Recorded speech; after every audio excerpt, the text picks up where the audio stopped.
Les consommateurs sensibilisés sur leurs droits et devoirs lors d'une conférence de la Fédération des associations des consommateurs actifs de Côte d'Ivoire et puis le ministre britannique de la Santé, Matt Hancock, une figure clé de l'action gouvernementale contre la maladie à coronavirus, annonce aujourd'hui sa démission pour avoir enfreint les règles mises en place au coronavirus, face au coronavirus dans le cadre d'une liaison avec une conseillère.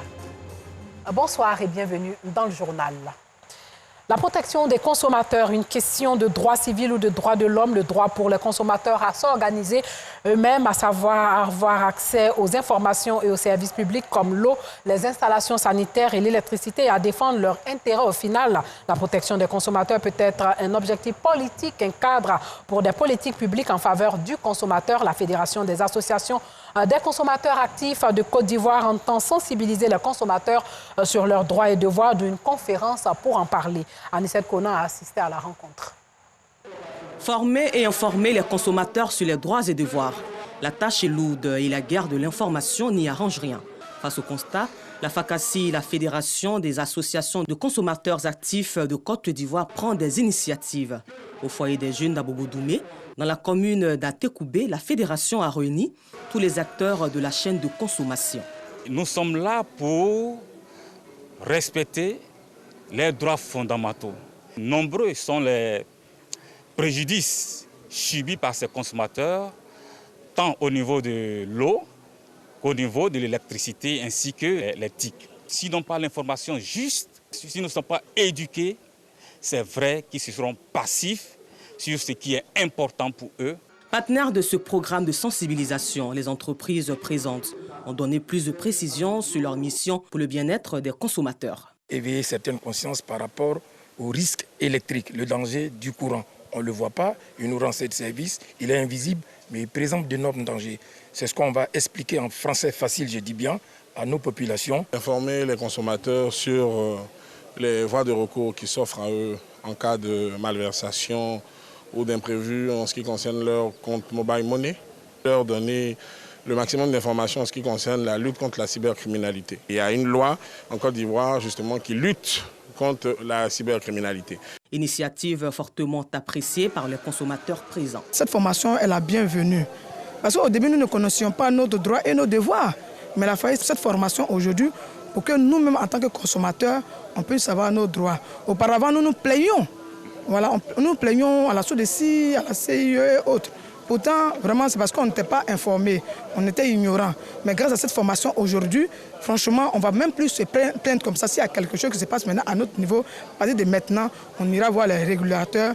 La FACACI, la Fédération des associations de consommateurs actifs de Côte d'Ivoire, compte sillonner le pays pour informer les consommateurs de leurs droits et devoirs. 400 enfants issus de couches vulnérables, parmi lesquels plusieurs orphelins de la commune d'Anyama ont reçu des kits scolaires et des kits alimentaires de l'ONG Mission d'aide aux enfants orphelins et démunis de Côte d'Ivoire. Une action sociale que l'ONG entend poursuivre dans plusieurs communes du pays. Alassane Drabo. Chants et danses ce 26 juin au complexe d'Anyama. La raison de cette réjouissance, l'ONG Mission d'aide aux enfants orphelins et démunis de Côte d'Ivoire, MAEDCI, vient en aide à 400 enfants issus de familles démunies de cette commune. Parmi ces enfants se trouvent plusieurs orphelins. Des kits alimentaires et des kits scolaires leur ont été remis. Nous avons choisi cette localité parce que nous avons remarqué bien souvent que d'autres localités étaient privilégiées au détriment de celle-ci. Donc nous sommes venus dans cette commune et nous avons fait des recensements, nous sommes partis au devant des populations et effectivement nous avons vu leur détresse et c'est dans ce but-là que nous sommes venus leur apporter un peu de joie. Heureuses, les populations traduisent leur gratitude aux donateurs. C'est merci qu'on peut dire. En toute chose, merci. Merci vraiment pour ce cœur chaleureux au niveau des enfants d'Anyama. Nous souhaitons que ça soit vraiment une continuité au niveau d'Anyama. Je voudrais, au nom de la population d'Anyama et de son maire, M. Aminou Sila, dire merci à Maman Boko pour toutes ces actions humanitaires et sociales. Merci d'avoir choisi la commune d'Anyama, notre commune, la cité de la Kola, pour venir faire ce don. C'est un premier geste qui, pour moi, je pense, va être un début d'une franche et bonne collaboration. Créée en 2019, l'ONG Mission d'aide aux enfants orphelins et démunis de Côte d'Ivoire œuvre pour le bien-être des enfants. Elle ambitionne mettre en place un orphelinat dans la commune d'Anyama. La fin d'année scolaire rime avec récompense. 30 élèves, 6 enseignants et 17 directeurs du diocèse de Yopougon ont été primés par le secrétariat exécutif diocésain de l'éducation catholique de la commune de Yopougon. Colette Ilboudo, Clément Boko. La marche vers la connaissance n'est pas chose aisée. Il faut toujours avoir la langue et l'esprit très aiguisés afin de puiser dans les profondeurs de nos ménages l'eau qui étanche notre soif de connaître, notre soif de transmettre, notre soif de transparaître. Nous sommes à la journée d'excellence 2020-2021 au diocèse de Yopougon. Les 30 meilleurs élèves de l'enseignement catholique sont primés. Cette cérémonie vise à encourager les jeunes à une prise de conscience pour mieux travailler à l'école. Occasion pour lancer un appel aux parents afin que ceux-ci s'impliquent davantage dans l'encadrement de leurs enfants. Il s'agit ici de faire naître dans le cœur et l'esprit de nos enfants le goût du gain, de l'émulation, pour qu'ils sachent que toute l'année, il faut se mettre à travailler pour être heureux pendant les vacances. Les parents, nous leur demandons de s'impliquer un peu plus dans le travail que nous faisons. C'est un partenariat. Les enseignants font leur travail, mais les parents ont le leur à faire. Outre les prix remis aux 30 meilleurs élèves, les 6 meilleurs enseignants et les 17 meilleurs éducateurs ont également été récompensés. Je dis merci à mes enseignants et aussi à Dieu parce que lui a été une grande aide pour moi. Et je dis encore merci à ma famille parce qu'eux aussi m'ont vraiment aidé. C'est eux qui m'ont suivi durant tout mon parcours scolaire primaire. Et c'est un grand pas pour moi, mais un petit pas pour certaines personnes d'aller au collège. Tu as des conseils pour tes amis? Bon, il y a certains qui n'aiment pas étudier, qui fument même souvent. Je veux leur sensibiliser pour qu'ils arrêtent, qu'ils puissent étudier parce que c'est une bonne chose. Et que grâce à l'école, ils pourront grandir et devenir de grandes personnes. Quand nous partons à l'école, j'essaie de prendre des notes avec les leçons qu'on fait, je prends des notes aussi. Et à la maison, je révise tout ça, je fais des exercices d'application, voir relever mon niveau et voir mes difficultés afin d'être la meilleure. Je suis vraiment très émue de passer en 6e parce que pour moi, c'était un rêve de continuer mes études et maintenant, c'est un rêve de devenir réalité. Je me mets à chanter. Je suis heureuse, ma fille fait partie des meilleurs élèves du diocèse de Yopougon. Ce matin, je suis heureux parce que le premier du diocèse de Yopougon est sorti de mon école. C'est une fierté pour moi. C'est aussi le fruit de tout le travail abattu tout au long de l'année scolaire. Alors, je remercie les uns et les autres, tous ceux qui m'ont soutenu, les autres enseignants du CPI en CM1. Ensemble, nous avons travaillé pour arriver à cette récompense. La journée de l'excellence du diocèse de Yopougon est à sa 3e édition. Des artisans invités à se faire enregistrer à la CNPS en vue de bénéficier des fonds destinés au secteur de l'artisanat. Une caravane sillonnera les communes du district d'Abidjan et de l'intérieur du pays pour sensibiliser autant d'artisans sur pourquoi informer et former PME artisans des acquis et avantages de la loi des finances 2021. Alassane Drabou.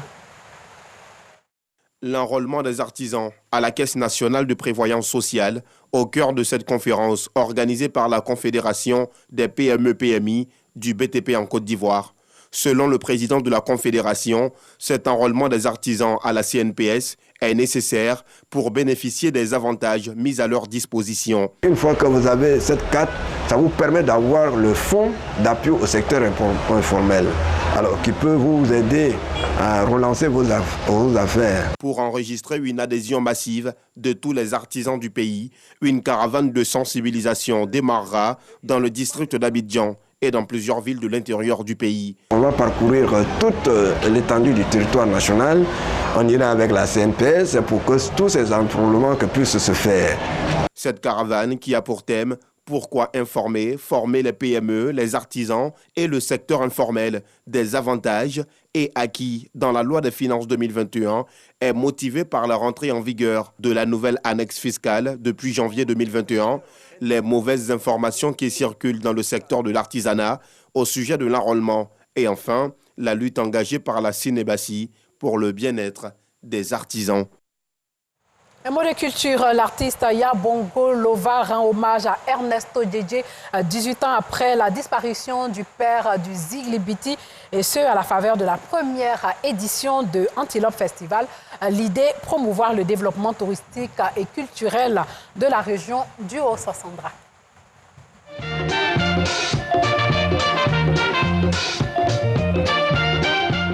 38 ans que le père du Ziglibiti, Ernesto Djedje, repose à Teriagué, son village natal à Daloa. Franck Michael Biali, dit Yabongo Lova, artiste chanteur originaire de Daloa, veut commémorer les 38 ans du décès de l'illustre disparu.